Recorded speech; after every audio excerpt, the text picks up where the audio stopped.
Morning everyone. Pakikaway na lang po dyan sa inyong mga katabi. Just to make them feel na nare-recognize nyo sila kahit hindi nyo gano'ng nakikita yung mukha. Pero yan yung inyong kapatid sa Panginoon. We rejoice for this very precious moment. Isang napakagandang opportunity to be gathered together in spite of the restrictions being imposed sa atin. But we thank the Lord kasi nandito po tayo and He has opened this church once more. Sabi ko nga sa inyo, ang prayer namin sa staff, at I'm sure you're joining us sa prayer, is that the Lord will open His sanctuary every Sunday. At kung gagawin niya yan, we will come, we will be gathered here, we will worship the Lord. Thank you for joining me today, mga kapatid. At I'd like to commend din yung ating mga volunteers for rising up early, being here very early in the morning to help us sa mga preparations sa ating pong pagsamba. And those who are joining us sa Facebook, sa YouTube, thank you so much for staying with this page, and please journey with us, worship with us. Sambahin natin ang Panginoon at ating pasalamatan ng Diyos sa mga araw na nagdaan at mga bibigay pa ng Diyos sa atin. At sa ngayon na nagkakatipon tayo, ating ibigay ang ating buong puso sa ating Panginoon. Ngayon po ay moment ng reflection and prayer. It is a moment of intimacy with the Lord. So I'll be reading ilang mga passages sa Bible.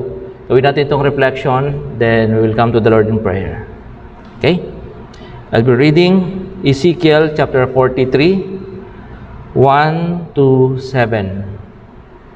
Ating pong mababasa ngayon, gawin po natin siyang reflection at ating hilingin sa Diyos na gawin niya ito sa atin, sa ating panahon ngayon, sa ating pagkatipon, maging sa inyong mga bahay o kung nasaan man po kayo ngayon.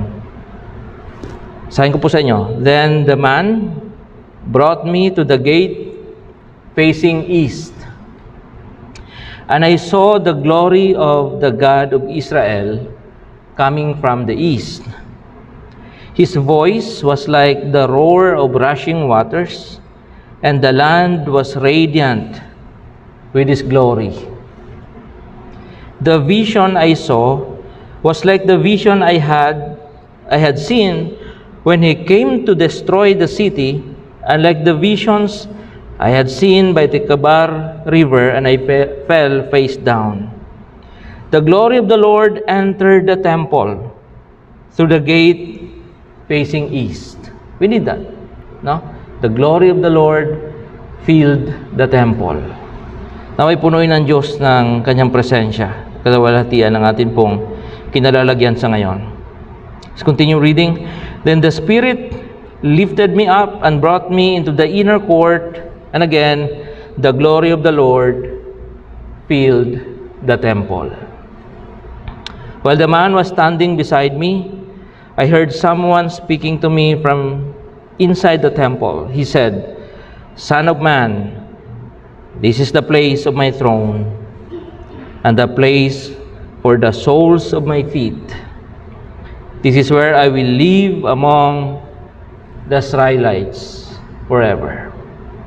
This is where God will live with us.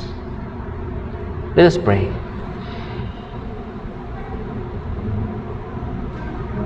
Lord, more than the vaccine, we need your glory to fill our hearts. More than the cure for this pandemic, we need your presence. We need your grace. Yung inyong awa at habag sa amin, Panginoon, yan po aming kailangan. Marami po, Panginoon, ang mga may struggles sa bawat isa sa amin. And we lift them up to you, Lord, in this moment of prayer. Those who are struggling financially, Lord, I pray that you will make them realize that you are our Jehovah Jireh. At ang iyong pagpapala at provisions ay hindi magmimintis, Panginoon, kundi laging sapat sa bawat isa sa amin.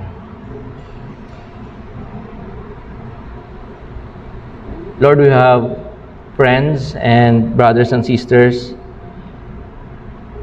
who who are getting stuck in places, Panginoon, na hindi sila makaalis because of restrictions, mga protocols. Lord, we remember them sa kanilang kalagayan ngayon. Tinataas namin sila sa inyo, Panginoon, naway abutin niyo po sila. We remember, Lord, our brother Bong Tapawan who is stuck in Saudi. We do not know kailan siya makakauwi, Panginoon. There is no clear directives from the company. Have mercy, Lord. Those who are sick, and you know, Panginoon, marami po sa amin, Panginoon, may mga karamdaman. Physically, Lord, nanghihina, Panginoon. Grant healing, Lord, to your children. Sa mga nalulumbay, nalulungkot, wala nang ganang magpatuloy sa buhay, Panginoon. Lord, napakaraming gantong tao. Today we'll be talking about your delight. Ang iyong sigla at tuwa, Panginoon, na yung binibigay sa amin. Nawa, makarating yan, Panginoon, sa bawat nakikinig sa mensaheng ito. Nanonood o nandirito, Panginoon. Tanim niyo po yan sa aming mga puso, Panginoon. We need that, Lord. We need that.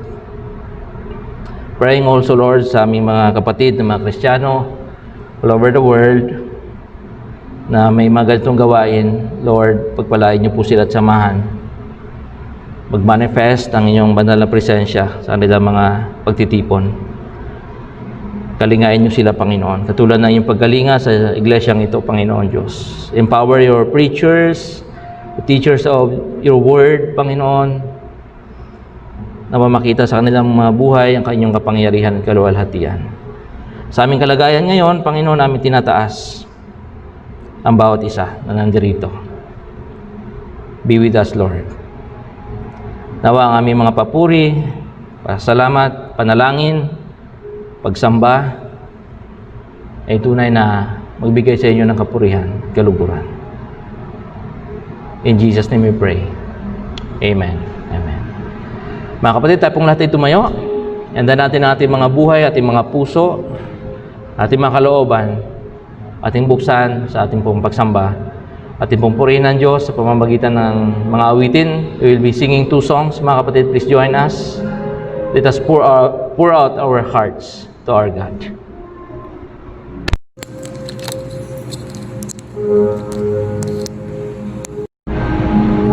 As we prepare for the Lord's birth, our prayer for this morning is to also prepare our hearts as we celebrate.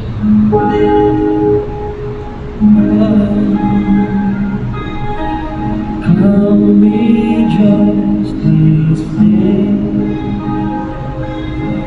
Come and see the promised one, the love of God displayed.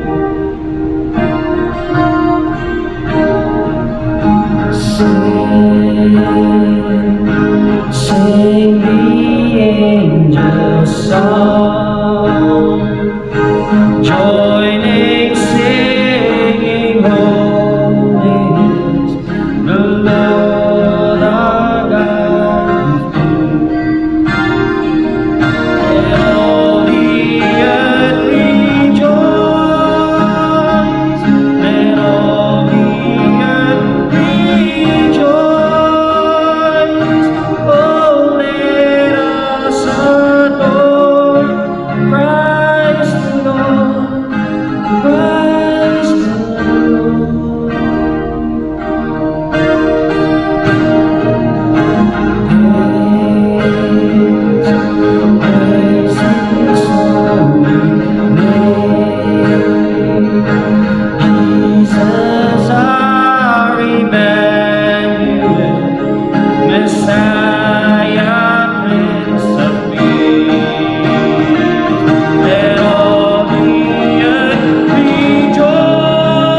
great things. For the Lord has done great things. Come on, people of God, let's recognize God's goodness. For the Lord has done great things. For the Lord has done great things. Oh, how my soul will sing. For the Lord has done great things. For the Lord has done great things. For the Lord. For the Lord has done great things. For the Lord has done great things. Oh, how my soul will sing. For the Lord has done great things. For the Lord has done great things. Let all the earth rejoice. Let all the earth rejoice. Oh, let us adore Christ the Lord, Christ the Lord.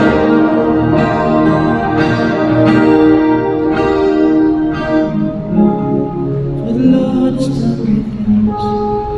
For the Lord has done great things. Oh, how my soul will sing. For the Lord has done great things. For the Lord has done great things. Oh, how my soul will sing. For the Lord has done great things.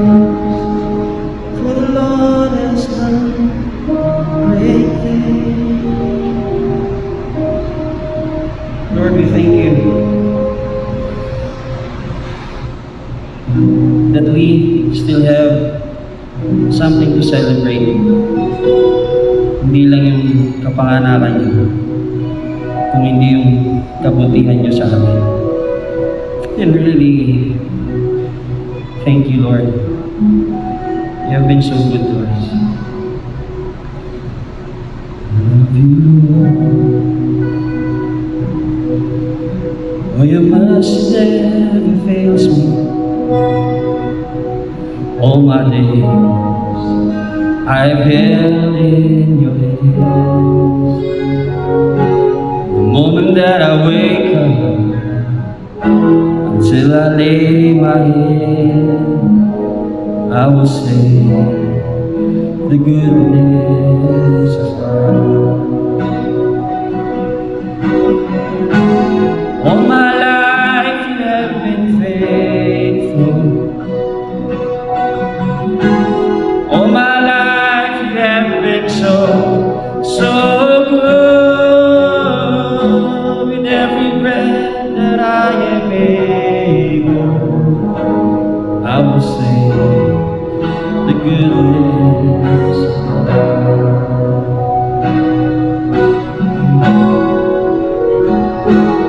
Love your voice. You have led me through the fire. My darkest nights, you are close like no other. Known you as a father, known you as a friend. I have lived the goodness of God. All my life you have been faithful. All my life you have been so good. With every breath that I am able, I will sing the goodness of God.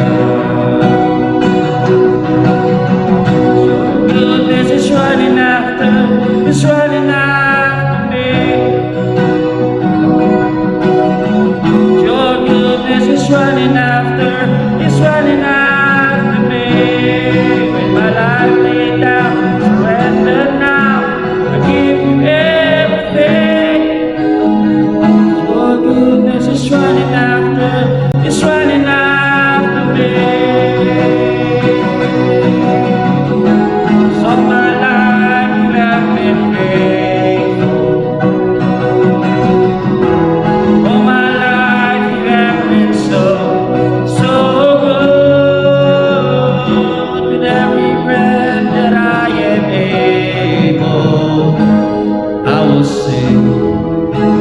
goodness of God. So all my life you have been faithful. All my life you have been so, so good. With every breath that I am able, I will sing the goodness of God. I will sing the goodness of God. Oh, I will sing of the goodness of God. All praise, glory, honor be given to you this morning, O God. In your Son's name we pray. Amen. Amen. Your seats.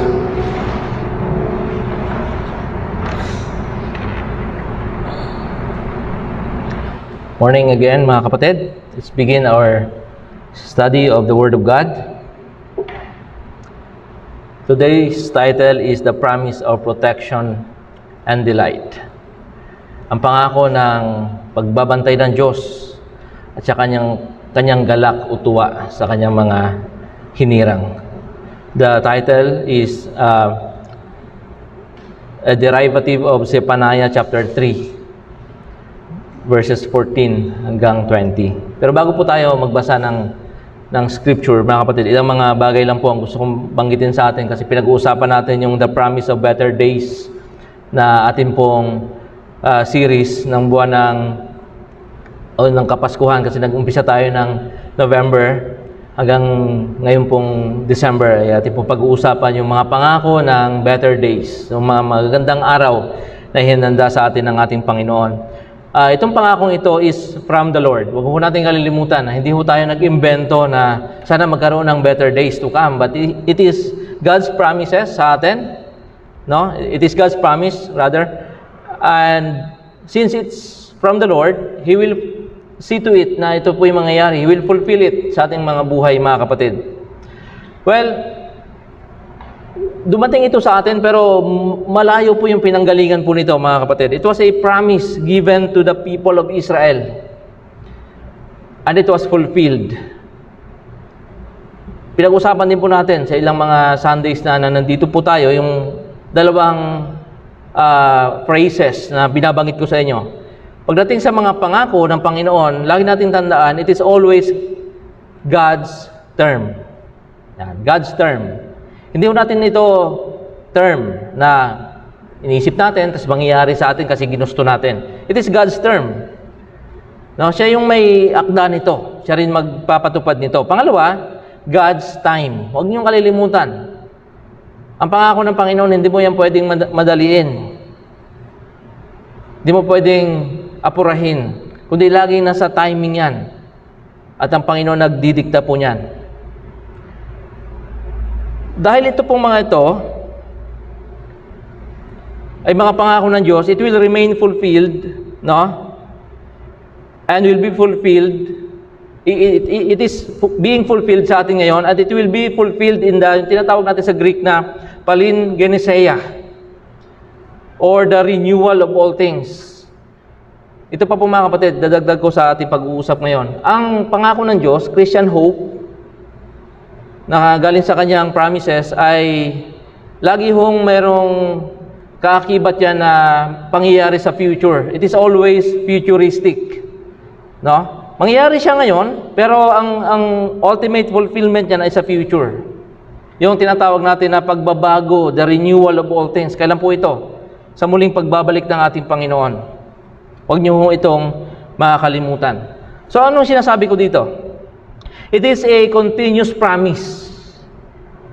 Ipinangako, nangyari, pero mangyayari pa. No? It is a continuous promise, therefore, it is a continuous struggle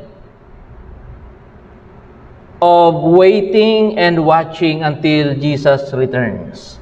Kasi nga, lahat ng pangako pong ito, bagamat nangyayari paunti-unti, pero yung, ulitin ko lang, ultimate na fulfillment po nito ay futuristic. sa muling pagbabalik ng ating Panginoong Jesus. So, habang nandito tayo, magantay at matyagang magmatiyag sa katuparan ng pangako ng ating Diyos. So, pang-apat na Sundays, mga kapatid, at nag-uusap po tayo sa lahat ng mga mabubuting bagay na pinangako sa atin ng Panginoon na available for His children. At ito pong mga pangako ito ng Diyos, these are things that make life bearable. Kasi ang hirap ng dalhin ng buhay ngayon, no? Ang hirap ng i-manage ng ating mga sarili, ng sitwasyon, ang hirap. Pero pag binasa natin, nakita natin na may mga magandang pangako ang Diyos, it makes us realize na we are never alone dito sa ating sitwasyon.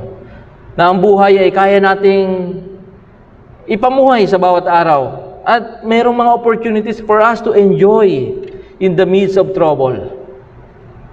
The Emmanuel, sabi ng una natin pinag-usapan, is here. He is with us. He is God who became just like us. We are never alone and left without hope dito sa mundong ito, mga kapatid. And He is the source of our peace. Pinag-usapan din po natin yung kapayapaan. No? Peace sa ating mga buhay. Also, hope and love. Kumusta ho kayo dito sa mga bagay na pinag-uusapan natin mga pangako ng Diyos? Nangyayari po ba ito sa atin? Naranasan ba natin ito sa ating panahon ngayon? I hope na ito po ay nangyayari, nagaganap, natutupad sa ating mga buhay. Isang bagay pa po, mga kapatid, na gusto kong sabihin sa inyo ngayon. Ito mga pangakong ito ng Diyos cannot be manipulated. They cannot be rushed. Lord, ngayon na agad. Kasi magki-Christmas eh. Magbabagong taon, Lord. Ngayon na. Alam nyo, they cannot be manipulated. Di mo sila pwedeng madaliin. Listen, they can only be received. Anong role natin dito? Magantay, tatanggapin lang po natin ito, mga kapatid. Receive God's promises today. Yan lang ating pwedeng gawin. Tanggapin natin ngayong araw na to ang mga pangakong ito ng ating Panginoon. Pag-asa, kapayapaan, pag-ibig, at ngayon, idadagdag ko, dalawang importanteng bagay din. Delight. Alam niyo yung delight, napakalawak eh. Wala siyang specific na katumbas sa Tagalog. Pwede siyang saya, tuwa, pwede ring kilig. No, delight. And then, protection. Kaya nga binanggit ko na yung ating title kanina, babanggitin ko po ulit. The Promise of Protection and Delight. From Zephaniah chapter 3, 14 hanggang 20. Basahin natin ang salita ng Diyos. Sing, daughter Zion. Shout aloud, Israel. Be glad and rejoice with all your heart, daughter Jerusalem. The Lord has taken away your punishment. He has turned back your enemy. The Lord, the King of Israel, is with you. Never again will you fear any harm. On that day they will say to Jerusalem, do not fear, Zion. Do not let your hands hang limp. The Lord your God is with you, the mighty warrior who saves. He will take great delight in you. In His love, He will no longer rebuke you, but will rejoice over you with singing.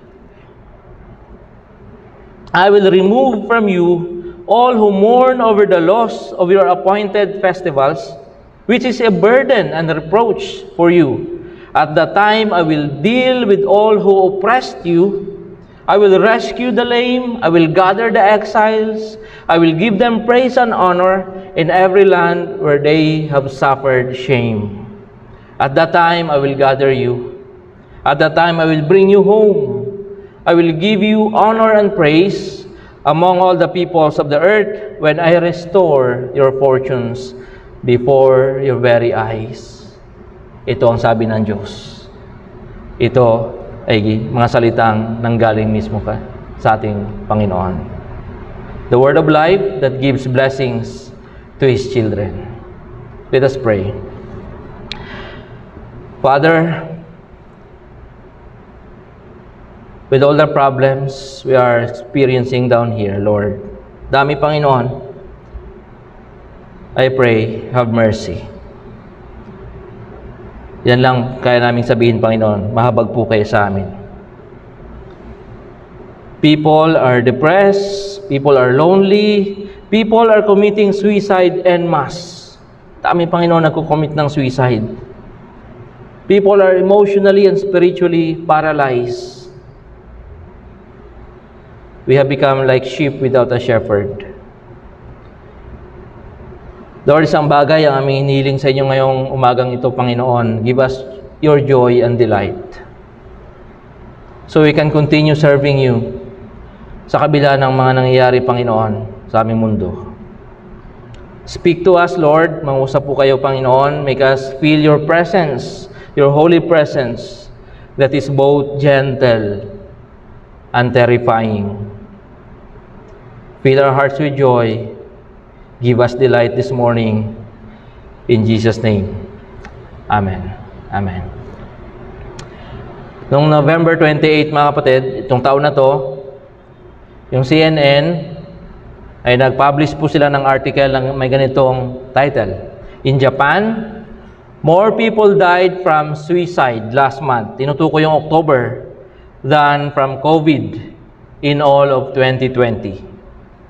Ito pa, may kadugtong. And women have been impacted most. Bakit women? Kasi medyo masyadong patriarchal yung mga Japanese, and women are being sometimes they feel na napag-iwanan sila. So kung mayroong mga problema sa society, mas nagsasuffer emotionally yung mga babae.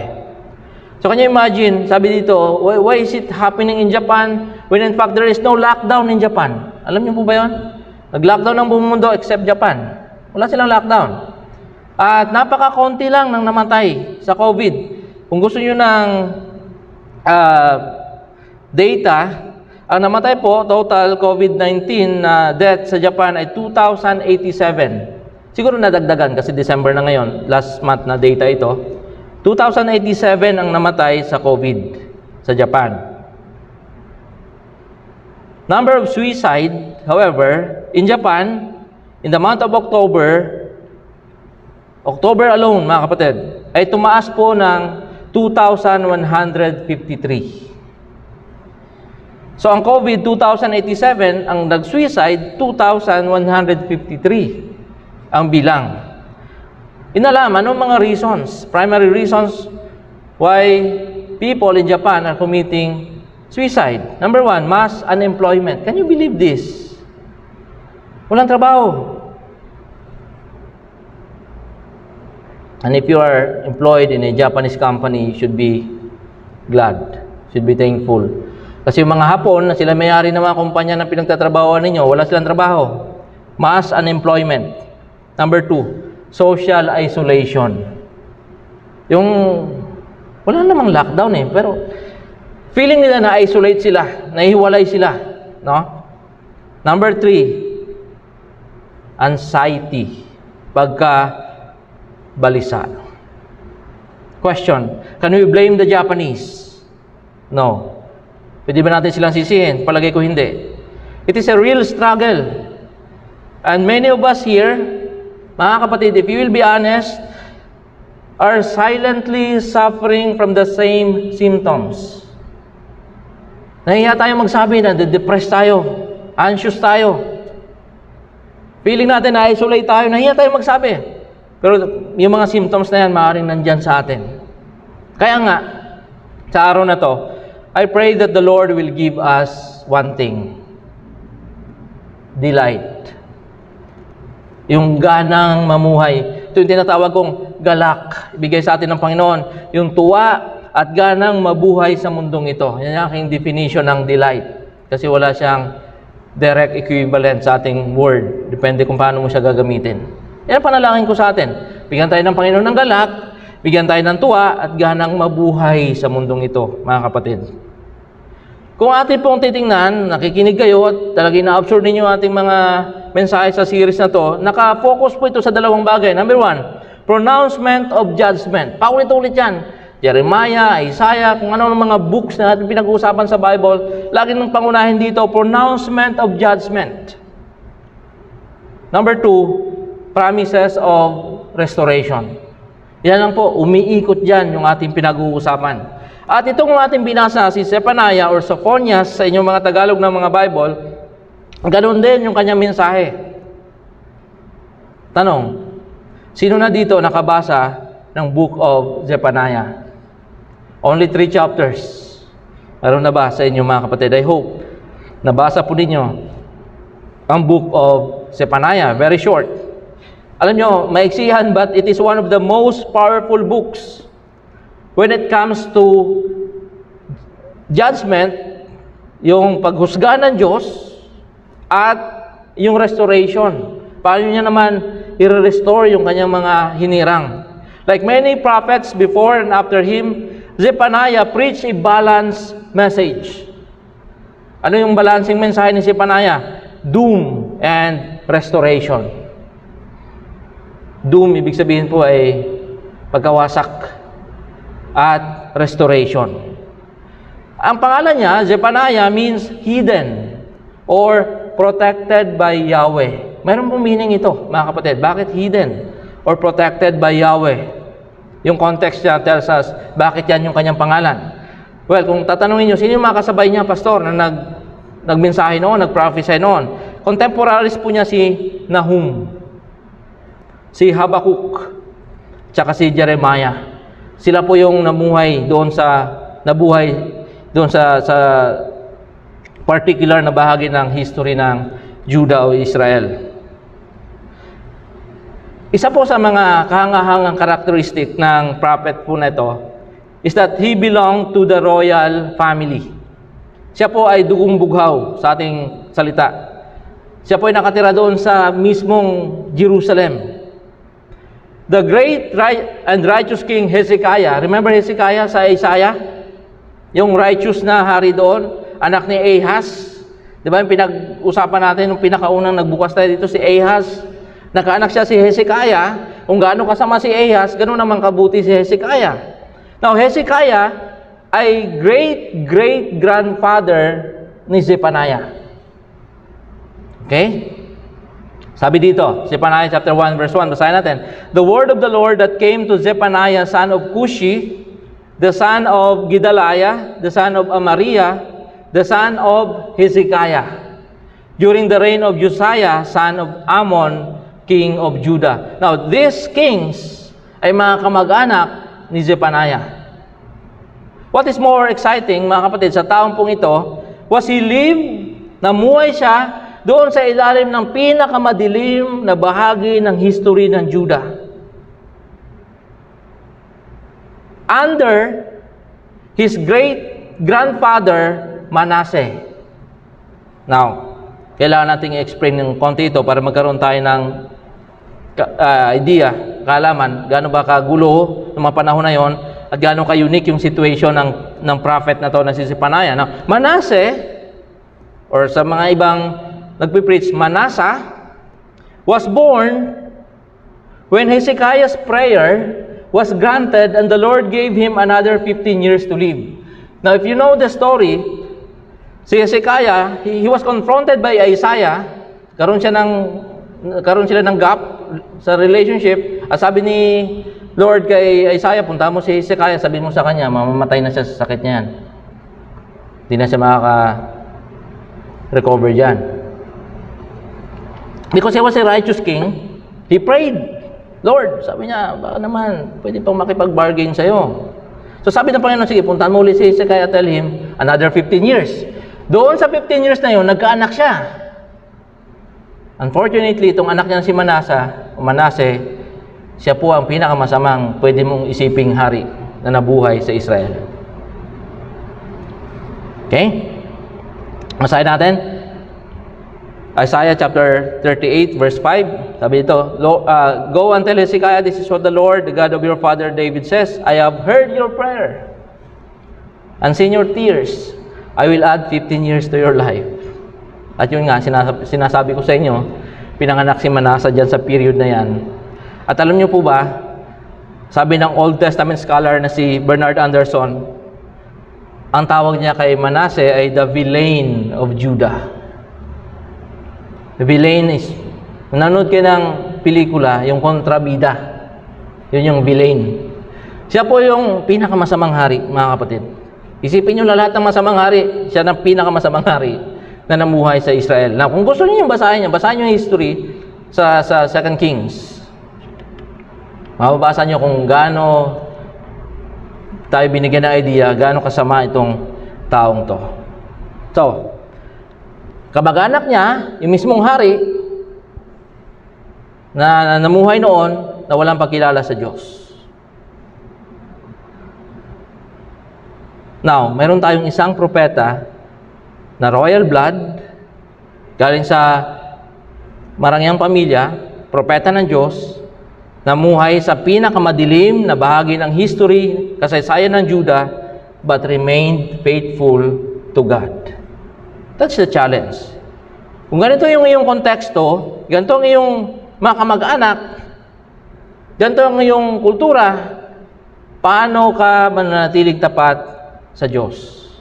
Very quickly, share ko yung 4 na characteristics na nakita ko o katotohanan sa buhay ni Zephaniah. Number 1, although greatly influenced and shaped by your family background, you can remain steadfast and faithful in your faith in God. Ito yung family niya, masasama ang karamihan, king, pinakamasama. Na-influensyan siya nun, pamilya siya eh. Pero hindi ibig sabihin na yung impluensya ng masasama sa buhay niya ay mas higit sa impluensya ng Diyos. Napakahirap balansehin yan, mga kapatid. Hindi mo pwedeng sisihin na kasi pastor, pinanganak ako sa mga lasinggong pamilya. Hindi makasurvive yung aking faith. Nangyari kay Zephaniah eh. Naging faithful pa rin siya sa Panginoon. Number 2, born poor or rich, the challenge to live a righteous and pleasing life to God remains. Mahirap ka man o mayaman ka, yung challenge na mamuhay ng isang buhay na matuwid at nakakalugod sa Diyos ay mananatili. Hindi mo pwedeng sabihin, mas malaki ang challenge ng mahirap kaysa sa mayaman. Mas madali pang maging mahirap kaysa sa may mayaman. Hindi po ganun, mga kapatid. Nasa kalagayan talaga ng puso natin yan. Wala yan sa economic status natin.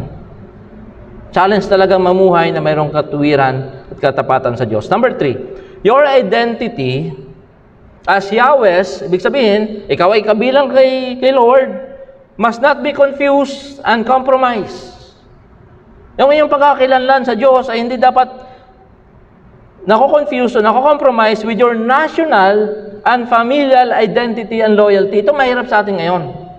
Mas tapat pa tayo sa ating mga political parties kaysa sa ating paglilingkod sa Diyos. Mas loyal pa tayo sa ating mga hinahangaan mga politicians or kung sino man, kaysa sa ating paglilingkod sa ating Panginoon. Minsan kumukuha tayo ng cue doon sa ating mga national leaders, hindi sa Bible. Pero tingnan mo to, yung identity ni Zephaniah, mas higit doon kay Lord kaysa sa kanyang familial or national identity, yung kanyang loyalty. He preached against his relatives. Tandaan nyo to. He preached against his relatives and against his beloved city of Jerusalem. Sabi niya, wawasakin to. Nagsasalita siya ng mga ganyan, yung audience niya, yung kanyang mga kamag-anak, na mga royal blood. Sabi ko sa inyo, hindi dapat ma-confuse at ma-compromise yung pagkakakilanlan bilang Kristiyano dahil lang affiliated ka sa isang particular na political party o isang pamilya. Ito po ay, may dinugtong ako dyan, as against many Christians today who are more faithful and loyal to their political affiliations than Christ Himself. Hanggang ngayon, hindi pa natapos yung away sa Amerika dahil kay Trump at saka kay Biden. Sabi ko, iba talagang impluwensya ng Pilipinas. Dati hindi man magulang politika sa US eh. No? Siguro natuto sila sa atin. At least naka-impluwensya tayo sa kanila. Pangit nga lang. Number 4, like Zephaniah, you are hidden and protected by the Lord. especially in times of crisis and widespread wickedness. Hindi man sinulat sa Bible, pero pinalalagay ng mga commentaries, mga Bible scholars na hinahunting siya noon ni Manasseh, nung kanyang mismong lolo, or at least yung mga anak. Kasi he was preaching against them. Kaya ang kanyang pangalan ay protected or hidden because he lived under the darkest moment of sa history ng Judah. And so he was protected. Ganon din po tayo, mga kapatid. We are being protected by God. So ano yung mensahe ni Zephaniah sa atin ngayon? Batay dun sa ating binasa. Number 1, God as forgiving judge. Yes, ang Diyos ay hukom, pero mas higit ang pagpapatawad kaysa sa paghusga ng Diyos. Basahin po natin ang 14 hanggang 15a ng chapter 3 ng book ni Zephaniah. Sabi niya, "Sing, daughter Zion. Shout aloud, Israel. Be glad and rejoice with your heart, with all your heart, daughter Jerusalem. The Lord has taken away your punishment." Yung Diyos nang sabing, "Wawasakin ko kayo, I will send you to Babylon for 70 years. Siya rin nagsabing, "I will take away your punishment." And He has turned back your enemy. Ganito ka powerful, mga kapatid, yung music at saka singing sa church. Kasi sabi diyan, "Sing, daughter Zion. Shout aloud, Israel." Why? When God cancels His judgment to the guilty, listen, we are expected to sing from our hearts to the Lord. Hindi na kailangan pa kayong kumbinsin ni Pastor Fritz. Hindi na kailangan pang sabihin ni Pastor Fritz, palakpak niyo mga kamay niyo. Why? Yung katotohanan lang na alam mo pinatawad ka ng Diyos, na-postpone, o talagang inalis ng Diyos yung kanyang judgment, is enough reason for us to sing. At sabi diyan, "Sing, daughter Zion. Shout aloud, Israel. Be glad and rejoice." The righteous judge who pardons our sins, na nagsasabing, "Magalak kayo, umawit kayo, magpuri kayo sa Diyos." The tribal man beats his tom-tom. The Muslim shouts to prayer from his minaret. The Jew intones the words of the Torah, "Shema Yisrael Adonai Eloheinu Adonai Echad." But the Christian sings. Tanda mo yan, kapatid. Malaki ang role ng music, ng pagkanta sa ating buhay Kristiyano. Medyo limited lang tayo ngayon. No? Buti nga tayo pinapayagan kumante. Every time na nanonood ako sa aking kaibigan sa Davao, lagi siya nagpipray, "Lord, kailan mo kami uli pakakantahin?" Kasi bawal sa kanila sa Davao kumanta dahil maraming infection. Pwede sila mag-church, walang kantahan. Buti pa nga tayo eh. Pwedeng kumanta. Now, sabi dito, mag-ingay kayo. Sumigaw kayo. But yung uri ng sigaw, yung ating paghiyaw is no longer because of agony. Hindi dahil tayo nasasaktan, but because of adoration and praise. We are not only spared from this pandemic. Nandito tayo, buhay tayo, kinalinga tayo ng Diyos. Sabi ito, the Lord has protected us. God spared us from eternal punishment. Yan ang mas mahalaga. Na hindi lang tayo binantayan, pinotektahan ng Diyos mula sa COVID, kundi pinotektahan tayo ng Diyos mula sa masama at kasalanan. At tinanggal niya yung ating eternal punishment. The judge of the earth has declared us not guilty because of the blood of Jesus. Why this invitation to sing Hallelujah, Hallelujah chorus? Because the Lord has issued a pardon and commuted Israel's sentence. Hindi ko naranasan humarap sa korte sa tanang buhay ko, hindi pa ako nadidemanda. Ewan ko sa inyo. Pero kung ma-pardon kayo sa isang life sentence, siguro talagang it's reason for us to celebrate, di ba? The judgments against Judah and Jerusalem are turned aside. Pinagpaliban ng Diyos, inalis ng Diyos. And the nation is set free. That's why God is the forgiving judge. Tandaan mo yan, kapatid. Bakit may sigla ka ngayon?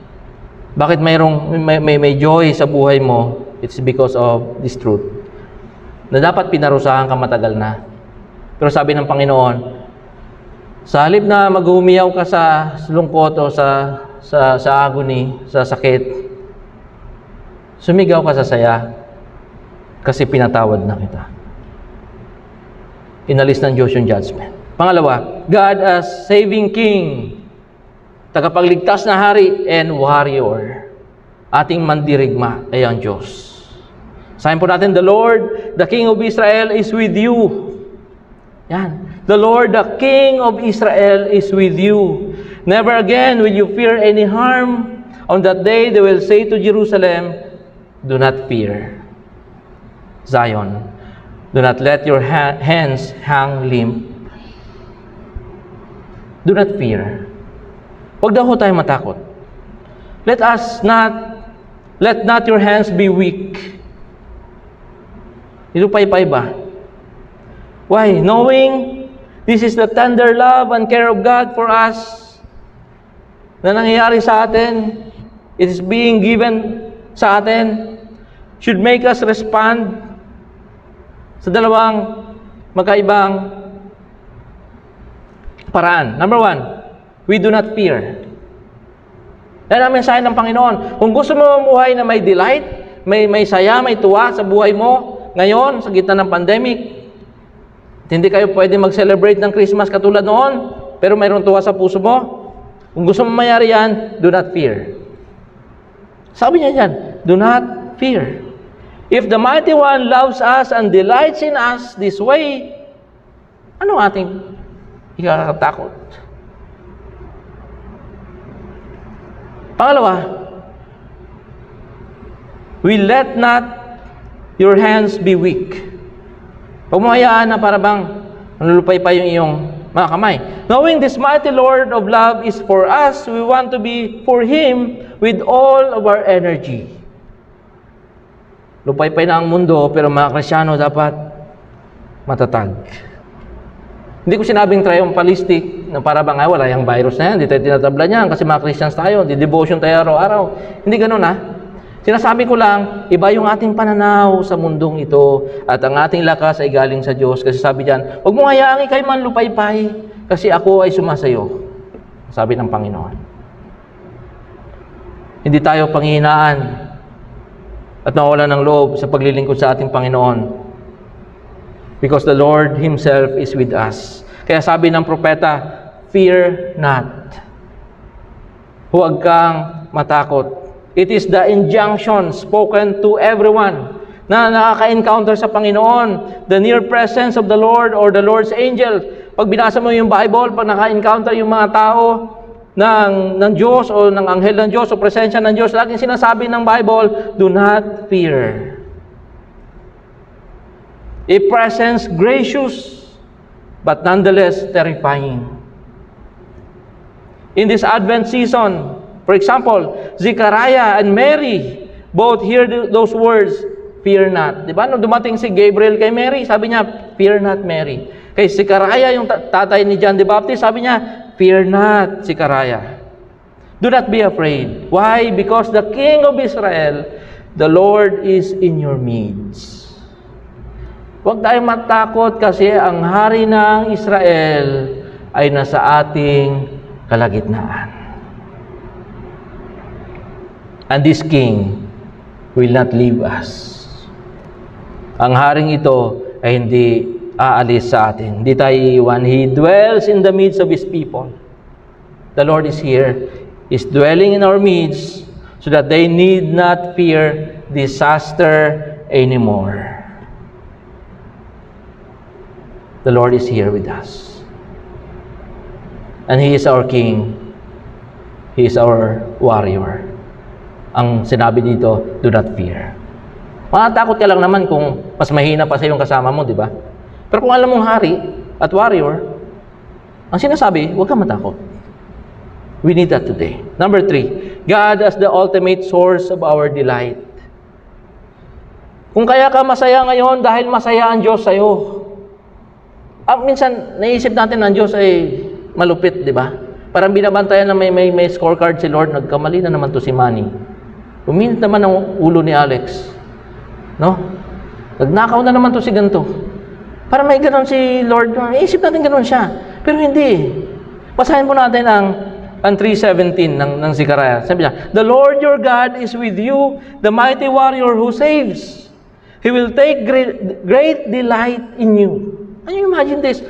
In His love, He will no longer rebuke you, but will rejoice over you with singing. Saan ka nakakakita ng ganitong Diyos? Tagalogin natin. Nasa piling mo si Yahweh na iyong Diyos. Ang kanyang kapangyarihan ang magbibigay sa iyo ng tagumpay. Siya ay magagalak sa iyo. At ang pag-ibig niya ang magbibigay sa iyo ng bagong buhay. Masaya siyang aawit sa laki ng kagalakan. First time niyo ba marinig to? Na ganito pala yung affection ng Panginoon, ganito pa niya pala tayo tinitingnan? At alam niyo ba, sabi ng mga scholars, itong Zephaniah chapter 3 verse 17, ang kapantay ng John 3:16. Di ba? For God so loved the world. Pansinin niyo, halos pagkapareho sila. Sa Old Testament, sinasabing, ito pala yun. Mahal na pala tayo ng Diyos. Hindi lang yun, masayang-masaya ang Diyos sa atin. Now, let us not be quick to dive into conclusion na sinasabi natin, personal ito, na pangako ng Diyos sa akin. Kasi it is in the context of God's community. Natutuwa ang Diyos sa pagkakatipon-tipon ng kanyang mga hinirang, yung church. God takes so much delight in our gatherings. Huwag yung baliwalain itong pagpunta nyo dito. Kasi natutuwa ang Diyos. In our worship in this place and even online, kayo mga nandyan sa online, God is glad to see His children serving Him and trusting the goodness of His heart. Kaya tuwan-tuwa ang Diyos. God too bursts into song. Why? Because the relationship is restored. Tuwan-tuwa ang Diyos sa atin. The love between God and Israel and His church is renewed. In the midst of this pandemic, God is here with us. Masaya ang Diyos na tinitingnan niya tayo. Kayo na ang bahala mag-interpret niya. Sabi niyan, nagsasaya ang Diyos. Sabi ng great preacher na si Charles Spurgeon, sabi niya, faulty as the church is, talaga marami namang palpak ang church, sabi niya, the Lord rejoices in her. While we mourn, as well as we may, yet we do not sorrow as those that are without hope. For God does not sorrow, His heart is glad, and He is said to rejoice with joy, a highly emphatic expression. Sa kabila daw ng kapalpakan ng church, masaya pa rin ang Diyos sa Kanya. Pansinin po ito, this joy is not one-sided. It is not simply God's people who rejoice. Diba? Lagi tayong, magbunyi tayo, magsaya tayo sa Panginoon. Because God has forgiven us, God has given us favor, God has restored us. Naiintindihan na natin yung reason noon. Kasi talaga meron tayong tinanggap galing sa Panginoon, kaya dapat tayo magsaya. But, it is not simply God's people who rejoice. Mga kapatid, ang Diyos din, He sings and shouts with joy over this love restored. Akala mo ikaw lang masaya? Na pinatawad ka ng Diyos at tinanggap ka niya sa kanyang pamilya? Ang Diyos din masaya sa'yo. The divine heart overflows with jubilation. This Sunday, mga kapatid, itong araw na ito, we speak of joy. The joy of a people redeemed and restored, but also the joy of a God who is deeply invested in the life of the world. God sings, God shouts, God rejoices. Umaawit ang Diyos, sumisigaw ang Diyos, Nagsasaya ang Diyos dahil sa atin. At tayo, na inimbitahan ng Diyos sa kanyang pamilya, sumasabay tayo sa celebration ng Diyos. Kaya tayo mga Kristyano, kahit ano man ang sitwasyon natin sa mundong ito mga kapatid, naintindihan ko naman talaga na maraming reasons for us to be yung bang ma-overwhelm tayo ng mga pangyayari. Pero pag binasa natin ito, nabubuhay yung ating mga kaluluwa kasi ang Diyos mismo masaya sa atin. May gana ang Diyos sa'yo. Kung wala lang natutuwa sa'yo sa bahay mo o sa trabaho mo, sinasabi dito ang Diyos natutuwa sa'yo. Natutuwa sa atin ang Diyos. So why are we delightful and joyous? Because God rejoices over us. He sings for joy over His people. Kinakantahan natin ang Diyos, pero ang Diyos ay kumakanta para sa atin. It is the delight of God for us that is the source of joy and delight in our hearts. Kaya nga hindi natin ito pwedeng i-manufacture kasi ang Diyos lang nagbibigay nito sa atin. Panguli, God as tender shepherd. Yung malumanay na pastol, ang Diyos. Basahin po natin ang mga huling talata ng chapter 3. Gaya ng nagdiriwang sa isang kapistahan, ililigtas kita sa iyong kapahamakan upang huwag mo nang maranasan ang kahihiyan. Sa panahong iyon ay haharapin ko ang mga umapi sa iyo. Titipunin ko ang mga itinakwil, papalitan ko ng karangalan ang kanilang mga kahihiyan, at gagawin ko silang tanyag sa buong daigdig. Sa panahong iyon, kayo'y aking titipunin at ibabalik sa inyong tahanan. Yan ginagawa ng shepherd. Gagawin ko kayong bantog sa buong daigdig at muli kong ibabalik ang inyong kayamanan at kasaganaan. That's God's promise. In the last few verses, mga kapatid, nagkaroon po ng shift, no? Mula sa Diyos na warrior, king, to God who is our shepherd. Sabi diyan sa English, gathering the lame, natitipunin, and the ones who have strayed, yung mga naligaw, o talagang ginustong maligaw. Diba? Sabi diyan, I will gather them and bring them home again. The Lord will give them a name. Sabi diyan, gagawin ko kayong tanyag o bantog sa buong mundo. At ang inyong kahihiyan ay papalitan ko ng pagsamba at pagpupuri. At ito'y makikita ng lahat ng tao. It is my heartfelt prayer that God will give joy and delight in my heart. In my heart. Kala nyo ba kayo lang nalulungkot din? Kaya nyo ba, kayo lang din yung minsan nawawala ng pag-asa? Kahit ako din mga kapatid. So I pray to God, even as my life group, please pray for joy and delight. But not only for me, but for you. That's my prayer. Hindi ba nakaka-humble isipin at malaman na tayo, karamihan sa atin malungkot at depressed at anxious ngayon, and yet, the Bible is telling us, si Lord masayang-masaya at umaawit pa sa galak para sa atin. May saysay ang buhay, kapatid. Ang kahulugan, may kahulugan at tiyak na patutunguhan. Laging may galak at sigla kasi ang Diyos mismo ang gumagawa nito para sa atin. Ang Diyos na hindi malayo, ngunit may malalim na ugnayan sa kanyang mga anak at tuwang-tuwa sa kanyang mga anak. Commenting on the popular song, God is watching us from a distance, Catherine Scheffer-Decker, sabi niya, no, this God is moved, is deeply affected by human attitudes and actions. This God does not watch us from a distance. Hindi lang tayo tinatanaw ng Diyos mula sa malayo, but God enters into the life of the world. Nandito ang Diyos. This God enters even into human flesh in the mystery and wonder of the incarnation, said Professor Scheffer-Decker. delight. Ganang mabuhay, sigla sa buhay.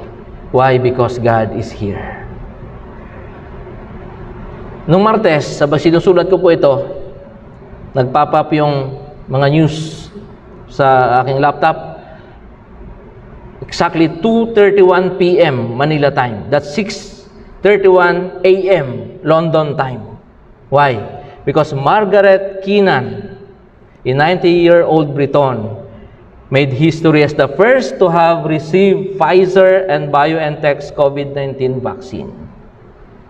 Oh, the world bursts into laughter and rejoices. Kasi finally, masaya na tayo kasi naman ng vaccine. Sabihin ko sa atin, ganito. Tayo, mas nagsasaya sa vaccine na binigay sa atin ng Panginoon against kasalanan. Hindi ko sinasabing hindi natin kailangan ang vaccine sa COVID. Sinasabi ko lang, mayroong mas higit na malalim na pinaghuhugutan ang sigla at saya ng Kristiyano. Ang katotohanan yung kayang pumatay siya dito at kayang pumatay ng iyong relationship sa Lord for eternity sa impyerno ay sinolusyonan ng Diyos. Pero sana din, makarating sa atin itong vaccine na to. Mapalaya tayo dito sa pandemic na to.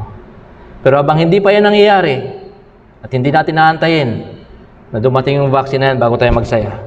Because the Lord, when He sees us, when He joins us here, sabi ng Panginoon, sabi ng Bible, He rejoices over us with singing. Masaya na ang Diyos sa atin. Kaya dapat tayo ay maging mga taong mayroong sigla at gana sa buhay. Sa Advent season na ito, kakaiba sa lahat ng mga nakagawiang Pasko. Sapat na para sa akin at sana sa iyo rin ang katotohanang nandirito ang Diyos sa ating piling. Siya ay Emmanuel, siya ang nagbibigay ng kapayapaan, pag-asa, pag-ibig at sigla at galak sa puso ng kanyang mga anak. Umuwi tayo ngayon mga kapatid, nandala natin ang sigla galing sa ating Panginoon. Tayo pong lahat ay tumayo para sa ating closing song.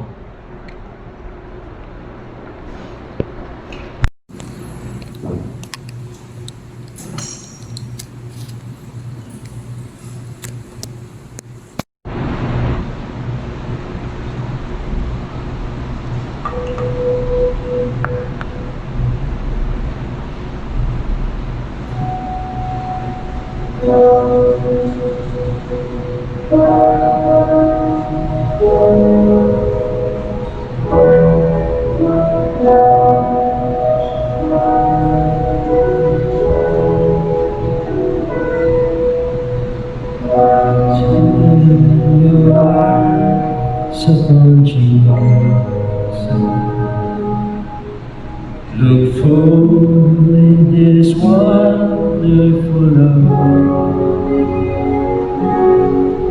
and the things of earth will grow strangely dear in the light of His glory and grace.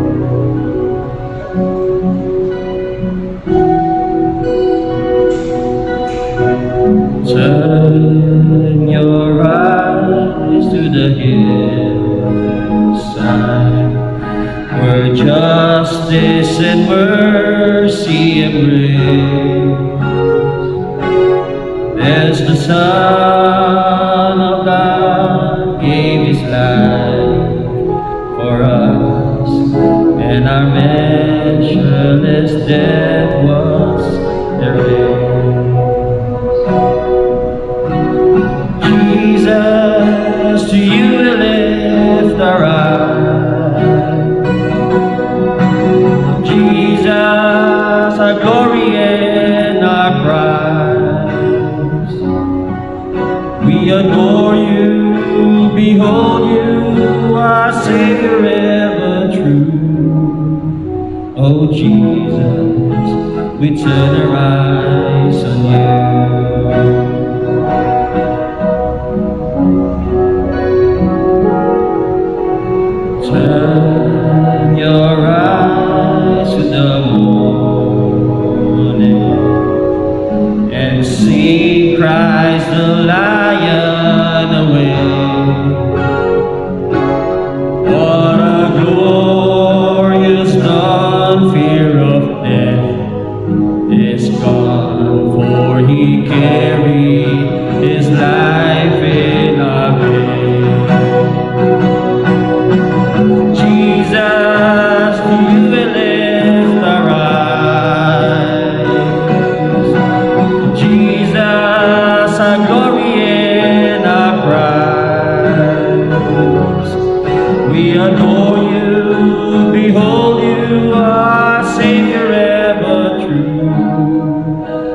Jesus, we turn our eyes on you.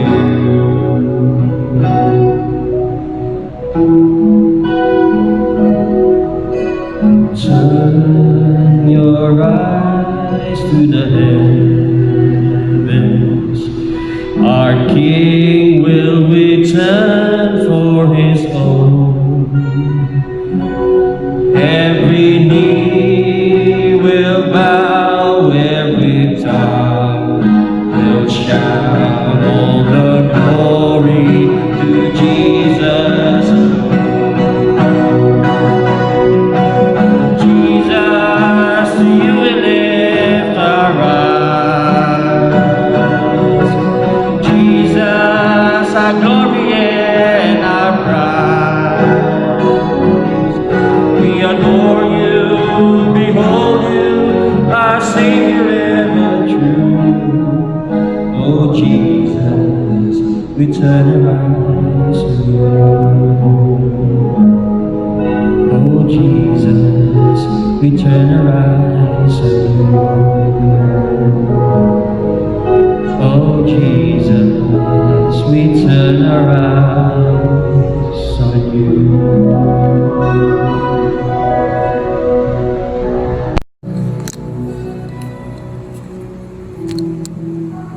Tayo, bago tayo magtapos, may mga ilang announcements lang po ako mga kapatid. Yung ating pong tithes and offerings, kasi may mga nagtatanong sa ni The Drop, nandun po sa may bandang exit natin, yung dating entrance.